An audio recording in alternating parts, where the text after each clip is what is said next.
This episode is brought to you by LifeLock. It's tax season, and we're all a bit tired of numbers. But here's one you need to hear. $16.5 billion. That's how much the IRS flagged for possible identity fraud last year. Now here's a good number.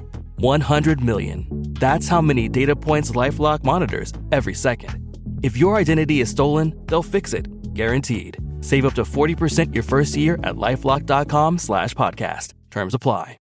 Hello, this is Simon Brew. I'm the editor of Film Stories magazine, and a very warm welcome to the Film Stories podcast.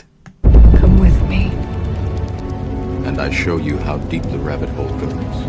And movies that had stories. That the story just sucks them in. This is just the beginning. Stories. We would be honored if you would join us. Hello and a very warm welcome to Film Stories with Simon Brew. I am Simon Brew, that's everything you need to know about me. The aim of this podcast is to tell, as the title suggests, the stories of films, and I tend to look into development stories, production stories, behind the scenes filming stories, marketing stories, distribution stories, stories of stars who wouldn't return for a film because the budget was frozen at the level of the previous movie. Little things like that, really. I tend to veer towards films in the mainstream. I tend also to veer towards films that I have some interest in. I don't really do snark, and I'm quite happy that I don't do snark. The two films I'm covering in this episode of Film Stories, I like to differing degrees.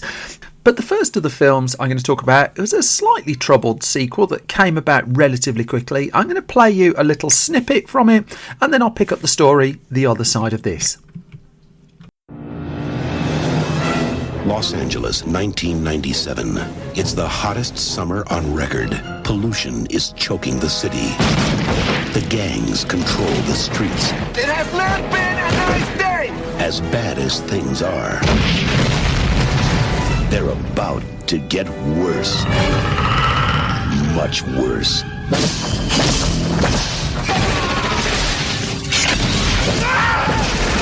Whoever killed him is gonna pay.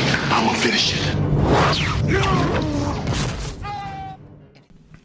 Right then, well that's a clip from 1990's Predator 2, directed by Stephen Hopkins, written by Jim Thomas and John Thomas. The lead roles this time taken by Danny Glover and Gary Busey, also in the cast with Kevin Peter Hall, Bill Paxton, Robert Davi in there as well. And this was, as you might expect, the sequel to the surprise hit Predator from 1987, starring Arnold Schwarzenegger. And when that film hit, 20th Century Fox, not surprisingly, wanted to pursue a sequel.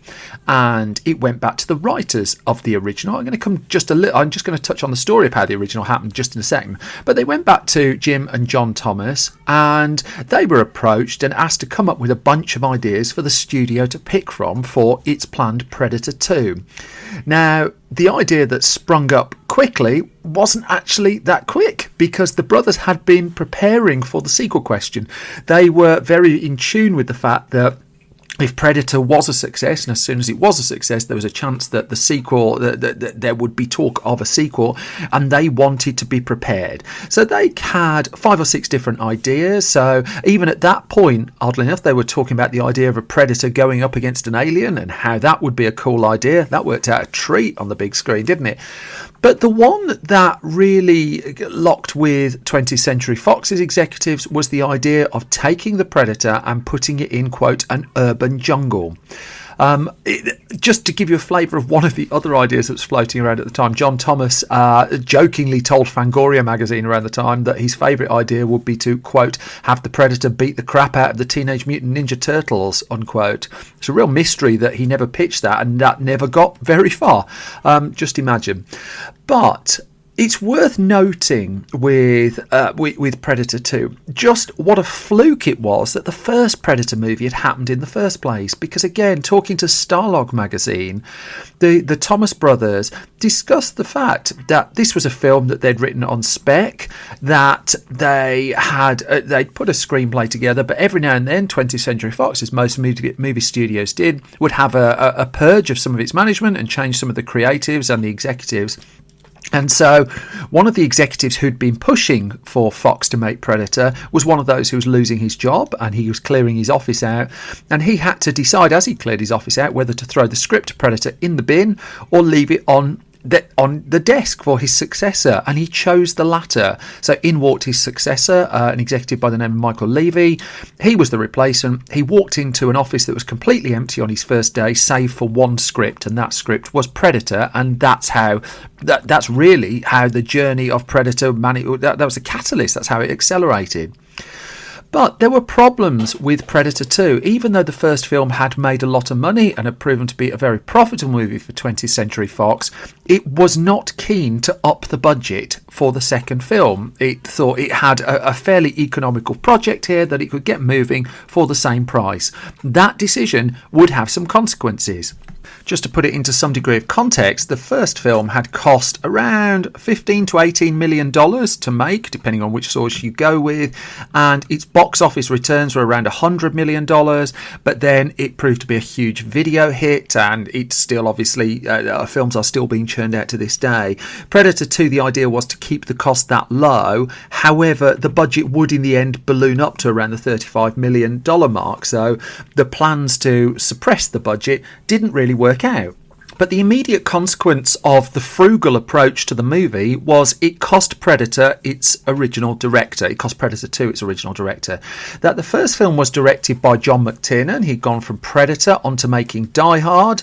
And as a consequence of the success of Predator, his price had not unreasonably gone up, but Fox didn't want to pay him an increased salary for the next film. I'll come back to this just in a second, just when we talk about Arnold Schwarzenegger as well. But at this point, McTiernan decided instead of making Predator 2, he was going to accept the offer to make a different film. That film would turn out to be The Hunt for Red October. Producer then Joel Silver, he identified a replacement candidate, and that replacement candidate was the director of the fifth Nightmare on Elm Street movie, a man by Stephen Hopkins, by the name of Stephen Hopkins. He'd gone to do things like The Ghost of the Darkness. He was directed a lot of the first season of 24 as well. And he'd not had the best of times on the fifth Elm Street film, that he'd had very little shooting time, very little post-production time, and the film was, in his view, hacked to death by executives as well. But nonetheless, Joel Silver saw something there, and he was offered the opportunity to make Predator 2. And Hopkins it signed on the dotted line to make the film. And he met with the writers, Jim and John Thomas, and he met with Joel Silver, and they discussed the ideas of what they could do with the film. And off the back of those meetings, the first draft of the film was put together. Hopkins was very hands-on with the developing of the story of it. He storyboarded the entire movie before he came to direct it. He was very, very prepared to do a film of this scale, not least because this was, I think, his third film as director off the top of my head, and he'd had bumpy experiences before, and he wanted to be covered for that. He wanted to be prepared. That first draft screenplay came together in 3 weeks after those meetings had taken place, and the decision was made to set the film in a big American city. The whole idea of the Predator in an urban environment, in the background a heat wave and gang warfare, and you can draw as many parallels as you like between the gang warfare that's going on the streets and the warfare that the Predator is wreaking. The original plan was to shoot the film in New York City, but again the budget kicked in at that point, that New York would have been a far more expensive city to shoot the movie in, and thus the decision was made to relocate the new film to Los Angeles. Part and parcel of it, of what they wanted to do with Predator 2, was to expand the mythos of the creature a little bit as well. That the original Predator, the bits that explained a bit more of the background of the creature and its origins, well, they were cut out of the final version of the movie. And also, a lot of the creature work, as hugely impressive as it was done against an incredibly tight deadline, and they just had a little bit more time with this one.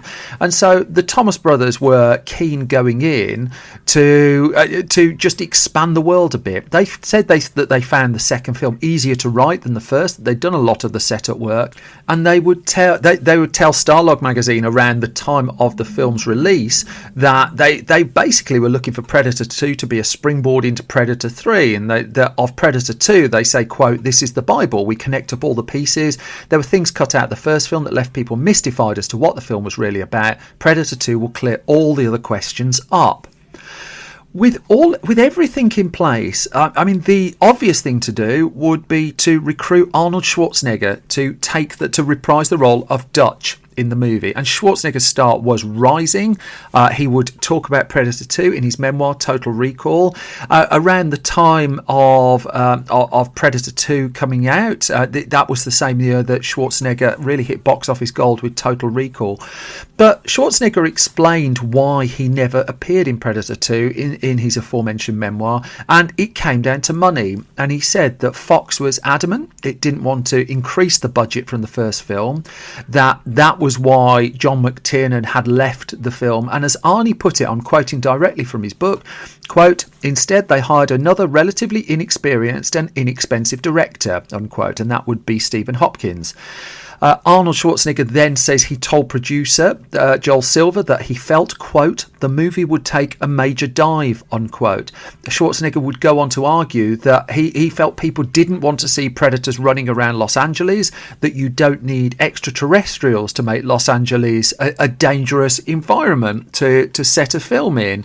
And as a consequence, Schwarzenegger declined the opportunity to appear in Predator 2. In fact, he would go on to do Terminator 2 Judgment Day, which would prove to be quite a wise decision, really, you'd have to say. But it was a fiscal decision as to why he turned the film down. That Schwarzenegger wasn't a fan of the script, he wasn't really a fan of the director, he wasn't a fan of the financial lowballing that was going on, and as a result, he wasn't going to appear in the film. He had explicitly told Joel Silver they needed the extra money, they needed a good script, they needed a good director, and Silver didn't budge. But in recent times, producer John Davis, I mean, he's gone on to say, I think he told Cinema Blend that the deal ultimately broke down over $250,000, and that was the difference in the producer's view between Arnold Schwarzenegger starring in Predator 2 and not starring in Predator 2. So Silver, with the budget restraints in mind, he turned to a pair of actors he'd worked with on a recent hit movie that he'd done. You might have heard of it. It was called Lethal Weapon. And so off the back of that, he hired Danny Glover and Gary Busey. Now, Busey, this was his first film after he had his infamous motorcycle accident. But at one stage, his character in the film was mooted to be Dutch, that he was basically going to replace Arnold Schwarzenegger in Predator 2 and carry on playing the same character. They wisely, in the end, decided against that plan. The character of Dutch is referenced in Predator 2. There's an explanation for his absence, but Busey goes on to play a different character. He wasn't the only choice to appear. That the role that Busey plays in the film, Special Agent Peter Keyes, well, John Lithgow was apparently in the running at one point for that. There were other casting options for the movie as well. Patrick Swayze was apparently high on the list as a potential option for Predator 2, but one of the reasons that never happened was he sustained an injury whilst making the film Roadhouse, and thus even if he'd wanted to appear in Predator 2, that ruled him out. Also, 20th Century Fox was really rather keen to cast Steven Seagal in the movie, and it was in fact Stephen Hopkins who pushed back against the idea of Seagal being the star of the Predator sequel. So in the end, it was Danny Glover, who, with all due respect, I think Danny Glover is brilliant, but it was a surprising choice for him to headline the film. And in fact, it was really one of the earliest examples, I think, of where the creature or the effect really became the star of the movie, particularly in the way that they sold the film. That there'd been an intention from the Thomas brothers to make sure that the Predator was the centre of the movie this time anyway, but then it also became very much the centre of the marketing as well, that it was the star character in there. Stan Winston returned to work on the Predator design and to do some of the physical work there. He was in the midst of making. He was between Edward Scissorhands and Terminator 2. I mean, what a pair of projects to be working on at that time. But they had a little more time to work with the look and the feel of the Predator, and they were very keen to make sure that the Predator in Predator 2 was identified as a different one, and a notably different one to the one that we saw in the first movie, that a different member of the same species. The idea was that as Winston would explain on the making of documentary on the DVD, that as in a snake is a snake, but different snakes are different.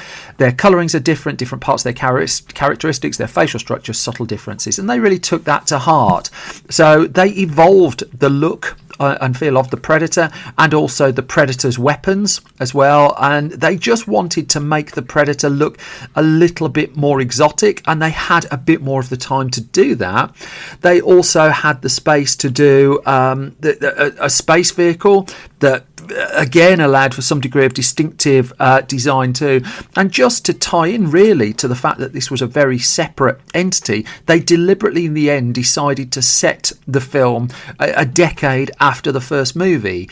So as a consequence, that led to a bit more of a sci-fi angle to it. The film came out in 1990, the film is set in 1997, but it just allowed them to have a little bit of fun with some of the sci-fi leanings and ideas of what would happen in the future, that ultimately make it into the final film.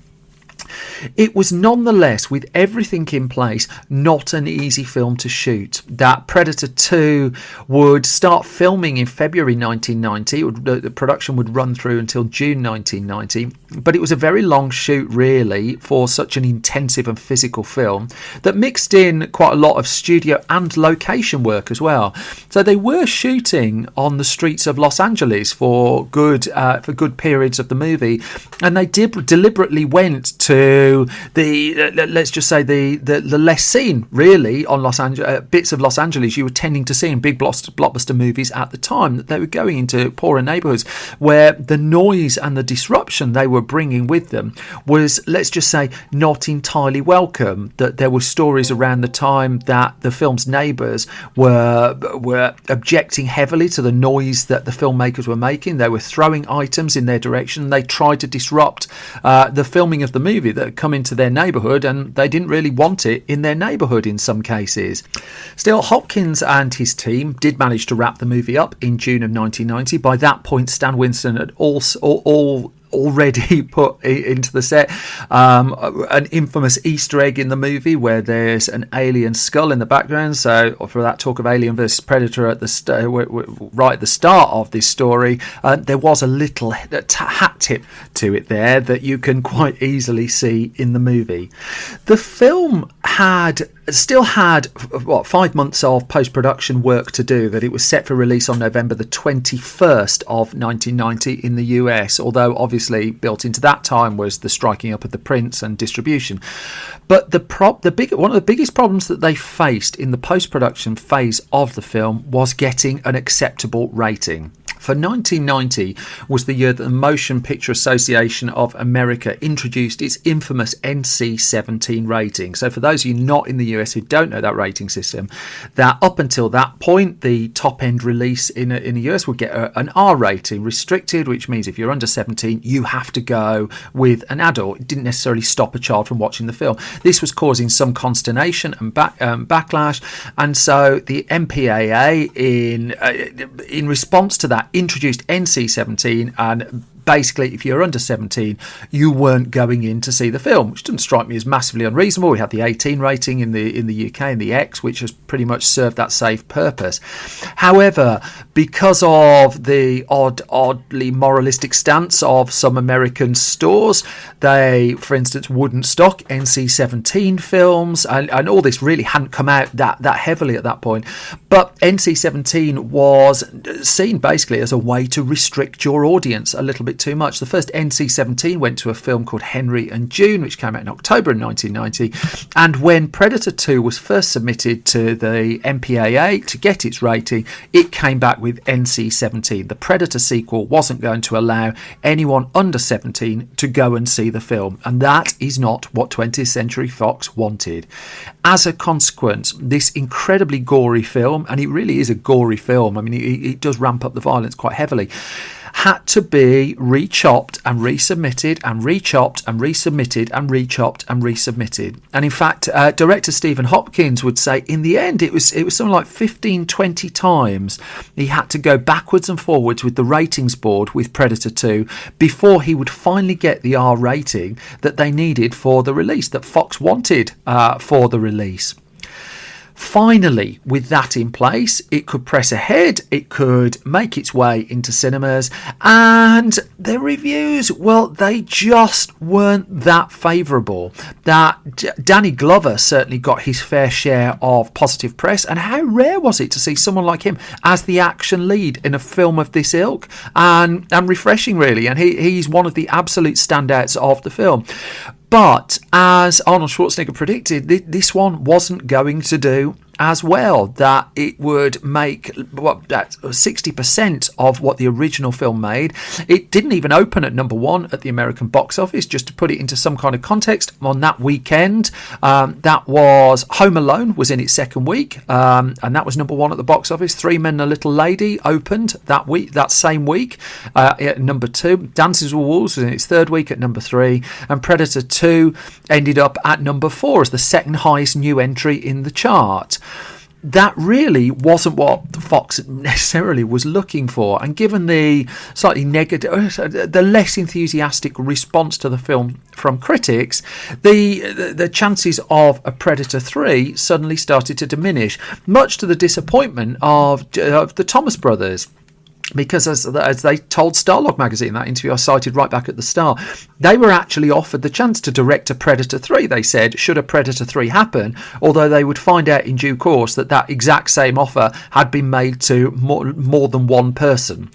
The fact is, there wasn't a Predator 3, and whilst the Alien vs Predator movies would finally come about and at some point I will discuss one of those on this podcast, it wouldn't be for 20 years before we got a third standalone Predator film. That would be 2010's Predators, directed by Nimrod Antal. That one was produced by Robert Rodriguez, you might remember, and that one fared a little bit better. What I will say about Predator 2, though, is even though it's not the kind of film that you necessarily feel is always that highly regarded, it really does have its fans, and it does have something of a cult following. And certainly you compare it to something like 2018's Rise Above the Predator, and it stands quite tall, and it stands heavily above that.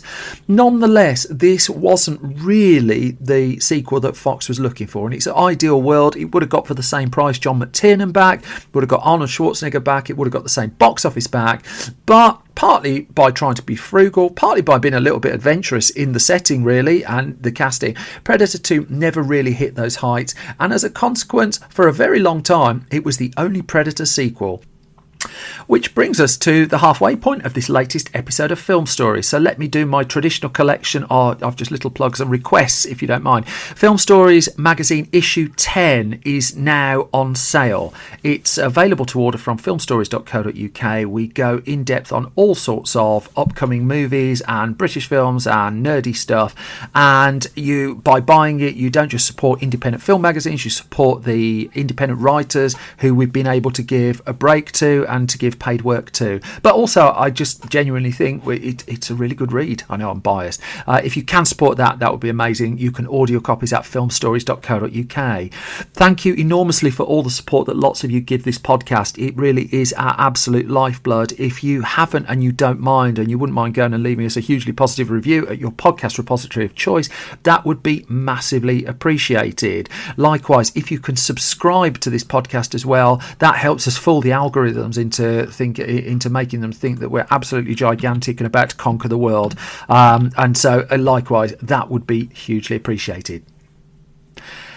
Let's get back to talking about movies, though. That's enough about me plugging things. What I'm going to do now is I'm going to move us into the 2000s. I'm going to go to one of Pixar's most acclaimed films. I really, really love this movie, but what a story behind it getting to the screen. I'm going to play you a clip, and then we'll come to it the other side of this. This is me. I think it's apparent that I need to rethink my life a little bit. I can't help myself. I like good food, okay? And good food is hard for a rat to find. It wouldn't be so hard to find if you weren't so picky. I don't want to eat garbage, Dad. What is that? I don't really know. You don't know, and you're eating it. You know, if you can sort of muscle your way past the gag reflex, all kinds of food possibilities open up. There then you have a clip from 2007's Pixar hit Ratatouille. This one directed in the end by Brad Bird with Jan Pinkover also as co-director. The screenplay credited to Bird, although lots of writing credits on this one. Jan Pinkover, Jim Capobianco and Brad Bird for original story, Emily Cook, Kathy Greenberg and Bob Peterson for additional story material. The voice cast led by Patton Oswalt, but also in there Ian Holm, Lou Romano, Brian Dennehy, Peter O'Toole, and Brad Garrett and Janine Garofalo. This was Pixar's 8th movie, and even though even to this point it had had troubled productions, but this was a particularly notable one. So just to put it in some kind of context, on Toy Story 2, John Lasseter, the of course co-founder and now long left Pixar, was brought in after finishing A Bug's Life to fix Toy Story 2. Basically, The Good Dinosaur more recently changed personnel, and those films had very differing results really. But in the case of Ratatouille, well, it was a very, very quick rush to the finish. But then the idea actually came about 7 years before the film made it into cinemas, and the idea lay with Jan Pinkover, who pitched the idea of a rat who wants to cook, and that was back in 2000. And Pinkover had form. I mean, he'd made Pixar's Oscar-winning short Jerry's Game, and Pixar was about the only place you could take a story idea like this at the time, because the idea of having a rat in a kitchen, well, that's not massively commercially viable. The fact that they'll possibly close the restaurant that's got the rat in it, a rat who wants to cook, who wants to move into the world. And whilst Pixar in particular, the team commissioning the movies and the Pixar so-called brain trust was keen on the idea, it was a very, very difficult sell. As it would turn out, it would be a very, very difficult production as well. But development got underway in earnest, and Jan Pinkover was, even though he wasn't officially announced as the director, ostensibly he was for the first few years of that development time. Then in 2003, after a couple of years really of silence on the project, we heard that Bob Peterson had joined as co-director of the movie. But the problem was the direction that Pinkover and also Peterson were going wasn't really convincing the Pixar hierarchy, that there were serious concerns over whether this would all stack up as a story. So even though the design, the character design, the world, the core idea was winning people over, turning it into a workable narrative film was very, very, very tricky. Bluntly, a decision had to be made, and not an easy one, and it was left to John Lasseter, who basically made that change, that he approached Brad Bird with a view of taking over the film. So this was, this was in the summer of 2005, so they'd given it a 5-year run to try and crack this film. But Lasseter decided that ultimately that Pinkover was going to need to be removed from the project, and Bob Peterson as well. So Bob Peterson went off to work on Up. Pinkover ended up leaving Pixar altogether. Brad Bird, meanwhile, well, he was the first outsider really to direct a Pixar movie. That he'd made The Iron Giant with Warner Brothers, and Pixar, for again one of its earliest films, hired Brad Bird as an outsider to make The Incredibles. The Incredibles being also the first Pixar film to have a PG rating, and really they made some culturally interesting decisions just to go ahead with The Incredibles in the first place. And Bird, once he'd wrapped up on The Incredibles, which had taken years and years and years of his life. He decided, not unreasonably, to go on holiday. And then 2 days into his holiday, just as he's putting his feet up, he got a phone call off Steve Jobs, who was one of the other chiefs of Pixar at the time, of course. And then a day or two later, he got a call from John Lasseter, and also got a call from one of the other high-ups of Pixar, Ed Catmull. And whilst Bird in an interview said that whilst they didn't specifically say come back from your holiday now, what they were effectively saying was come back from your holiday fairly quickly, and Bird's holiday was, it would be fair to say, interrupted by these calls. When he did return back to Pixar, he was asked to take over Ratatouille, but there were significant problems because by the time he was coming on board, the clock was ticking, and I mean, just to put it into some kind of date context, Ratatouille at this point had a June 2007 release date, and that was less than 2 years away, and they just didn't really have a film that was working. The date had already gone back as well, that the film was originally set for 2006, but just before all the personnel changes, Pixar delayed its planned Cars sequel, Cars 2 as it's known over here, to the summer of 2006, and thus that pushed Ratatouille back as well.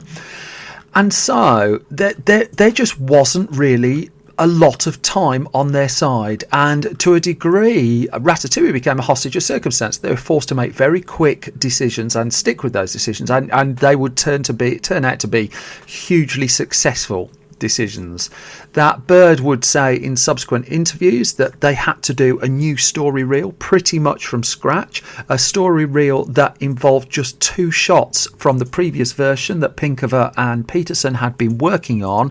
They had to then work through to define the camera work, and he said, it was an interview with Billboard, he said it was like a film school project. Here are your parameters, you have this much time, and go.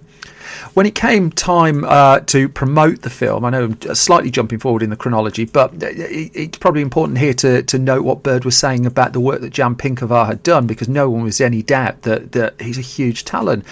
But he said Jan is very, Bird would tell Entertainment Weekly, quote, Jan is very talented, but at a certain point the curtain is going to come up, and it has to be a vision that everyone can feel confident in.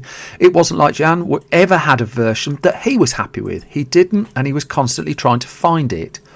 Bird had 18 months effectively, start to finish, to not only redo the narrative of the film, but to build the film, animate the film, direct the film, release the film. All of this against a backdrop of a very significant time in Pixar's history, because this was at the point that Ratatouille was in production at the point that Pixar's long-running deal with Disney was in some degree of flux, and there were genuine fears that Pixar and Disney would come apart. That at this point they were independent companies, but Disney had put up the budgets for Toy Story, A Bug's Life, Toy Story 2, and Cars and The Incredibles. So, but by the time those films were coming to an end, the deal was up, and there was a very, very, very strong chance at that stage that the two were going to go their separate ways. And as such, Ratatouille has a very particular point in Pixar's history, in that it is the only film in its history that I can work out that was just greenlit by Pixar without Disney. Every other film to that point had some Disney involvement, but when Ratatouille was greenlit, there was no certainty even that Disney was going to release it. And that puts that removed a financial safety net that Pixar had to a degree been working under, that all of a sudden it was facing life as an independent company. And whilst no one would assume that, given their track record at the point, that Pixar wouldn't be able to find another financial partner, this was going off into uncharted waters for the company. And ultimately that would sort itself out, that during the production of Ratatouille, Disney would actually acquire Pixar in what was I think it was a $7.5 billion deal, and thus that would cement animation for both Pixar and also have an impact on Walt Disney Animation Studios. And I'm going to come to that very shortly as well. But this was a very tricky production that was going off the rails at a very pivotal point, which is why they called Bird back in the first place. And Bird would say in his in his interviews around the time, when they were first developing the film, they were starting to realise people were having an ick factor about rats. And as a consequence, the design of the rats, I'm not quoting just for this bit, was being compromised for that their tails were being shortened, that most of the rats were going up on two legs. There was nothing rat-like about them. And it's not for the want of research that there were rats allowed to run around certain parts of Pixar, just as part of that research. But the important thing is that the computer models for the rats have been built at a lot of effort for the rats to stand on two legs. And Bird didn't want that. Bird was absolutely insistent that the rat characters in the film, with the exception of Remy, the lead character, had to be on four legs. And that sounds like a small story decision, but in terms of animation, that involved rewriting the computer rigs to accommodate and redesigning the computer rigs to accommodate the changes that Bird wanted. And remember, this was all heavily up against the clock. Now, Bird had brought personnel in to help him, that Mark Andrews had come over as a story supervisor, and Andrews would I tell Billboard around the time of the film's release that at the point they came on the film, he said we had all these assets, we had sets, we had characters, we had all this stuff, so that helped greatly. But what we didn't have was a lot of time, and we had to get the story to Brad and get it working, and that is what Brad Bird did. As a consequence of those decisions that Bird was making, though, of the changes that he wanted to make to the film, there was an awful lot of labour that was going in, and the production pipeline at Pixar was struggling to keep up with the sheer quantity of work. It was hard enough getting an animated film, and Pixar was just at the point of going up to a film a year at this point, but it was hard enough getting an animated film out every year, yet alone one that had to be retooled completely. And so this was a test point for Pixar as well, that because it had to retool the entire rigging controls and the computer models, and because the staff there didn't feel they had the time, they asked if they could get support from Walt Disney Animation Studios. And here was going to be a test moment, really. Was these two companies going to come together, or were they going to work independently? That request was denied, and Ed Catmull wrote about that in his book that's worth checking out. It was important for them to keep the culture separately, to keep it separate. Now, that didn't mean there wasn't crossover, that Disney staff were brought into a Pixar Brain Trust meeting to see how that worked, and that would have an impact on the film that Disney was making at the time, Meet the Robinsons, which I think is a hugely underrated movie. But in terms of getting the sheer work done on Ratatouille, they had to work with what they had. Now, inside the first 9 months of the 18 months that Bird had to retool the film, 9 months later, the story was sorted. 90% of the sequences involved were approved, and half of it was animated, and there was a momentum back behind the project. But in particular, those first 9 months after Brad Bird came on were incredibly taxing. There were interesting choices as well. In terms of casting, the character of Anton Ego, the critic, he's just wonderfully cast. Peter O'Toole was the name firmly in their head, and Bird would say he's exactly who I was pitching. Yet at that point he just did virtually no animation work, and he did take some convincing to do it. And Bird says, I was just praying he would say yes. And he said he remembered doing some voice for some animated thing like 20 years ago, but it didn't really mean anything to him. But in the end, they were able to persuade Peter O'Toole to take on the role, and his voice is one of the most wonderful ingredients in a really wonderful film. There were other changes that the new story brought about. That one of the characters in the film, I don't want to go heavily spoilery, but just to say, one of the characters who's vital to the story is not alive in Bird's version of it. I think I can fairly safely say that. Also, the characters such as Skinner and Colette were beefed up.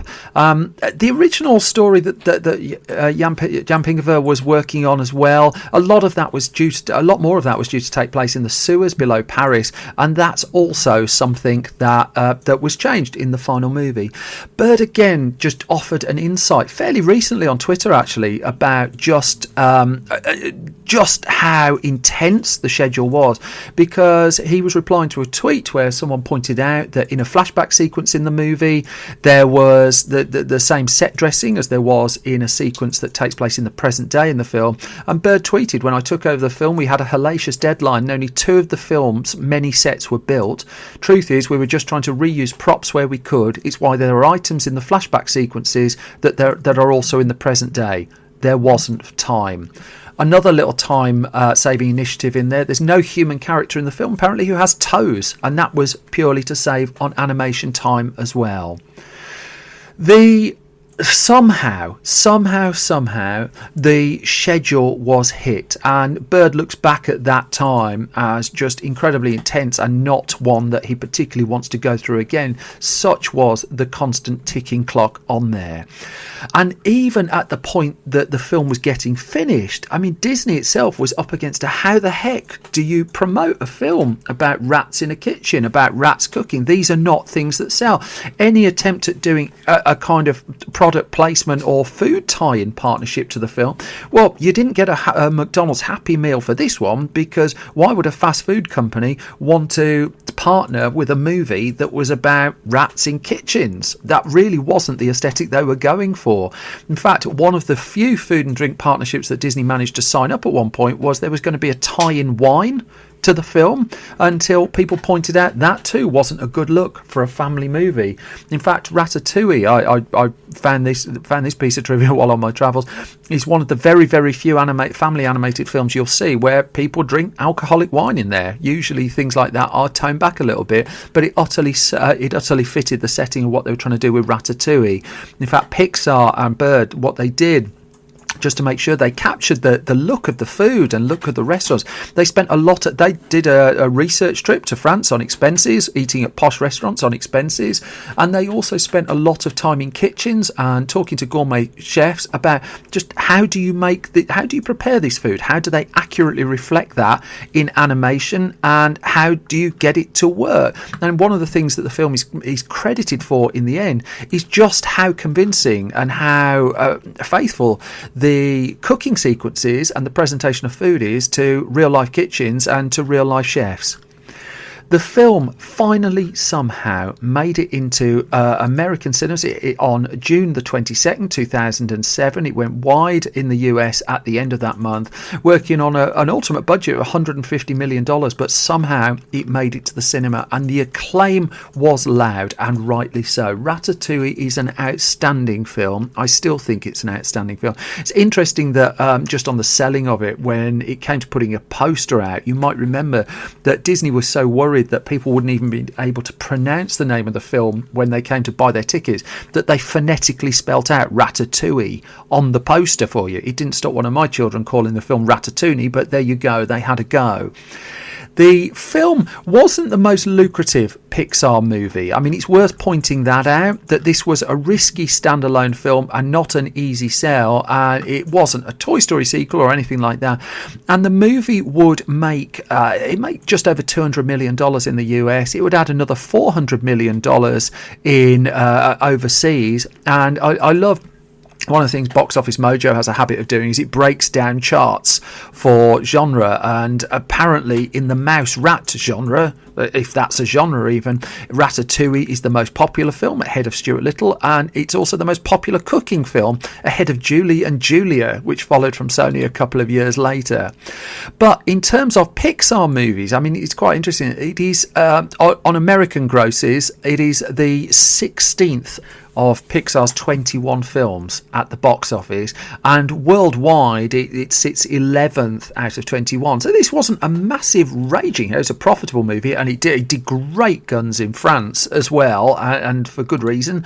But it was a film that also earned Oscar attention and Oscar acclaim, and in fact Disney found itself with a decision to make over whether to push the film heavily for the Best Animated Feature Oscar, for which it was pretty much a shoo-in, or does it really push it for a best, the best picture, which also you'd have to say it had a fairly good shot at.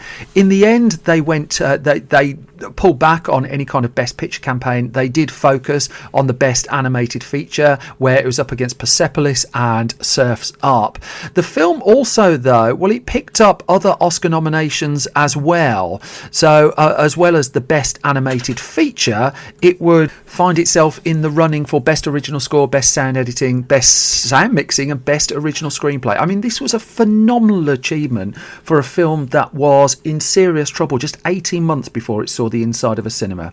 It's one that Pixar can't make a sequel to. There's a very good theme park attraction you'll find at Euro Disney based around Ratatouille. It's got a glorious score.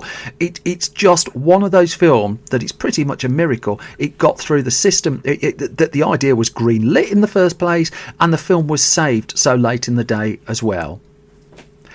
And with that, we're at the end of another episode of the Film Stories podcast. You can find me on Twitter at Simon Brew. You can find the entire Film Stories project at Film Stories Pod. You can find daily news and features at our fast-growing website, which is filmstories.co.uk. Head over to youtube.com/filmstories and you'll find exclusive video film stories that we put on there. You can find us on Facebook if you want, facebook.com/filmstoriesonline. Most of all, though, I just want to thank you for your continued support of this small little podcast. Thank you for your encouragement. Thank you for all your kind words on social media. And thank you most of all just for listening and just giving it some support. It's hugely appreciated. And that then is me done. All the best to you. Thank you for listening and take care. I'll be back soon with another bunch of film stories. Bye bye.